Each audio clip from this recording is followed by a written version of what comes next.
Ready ஆயிடுச்சு. காஞ்சி பக்கெட்டில் போட்டு வச்சாச்சு. குர்பானி கறியில் உப்பு கண்ணும் போட்டாச்சு.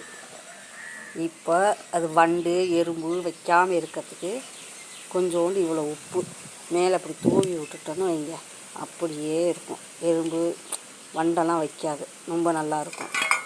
நீங்களும் இந்த மாதிரி செஞ்சு பாருங்கள். ஆட்டுக்காலையும் சுட்டு இப்படி வச்சாச்சு. இது வேணுங்கிறப்ப பிள்ளைங்களுக்கு சூப் வச்சு கொடுக்கலாம். ஃப்ரிட்ஜில் அப்படியே கேரி பையில் போட்டு சுற்றி ஃப்ரிட்ஜில் வச்சுட்டேன்னு வைங்க, அப்படியே இருக்கும். இது 2-3 மாதத்துக்கு சாம்பார் வச்சா, சாம்பார் வச்சு இதை 2 வறுத்து சாப்பிட்டா சாம்பாருக்கும் உப்பு கண்டத்துக்கும் அவ்வளோ ஒரு டேஸ்ட்டாக இருக்கும். கருவாட்டுக்கு மேலே ருசி இருக்கும்.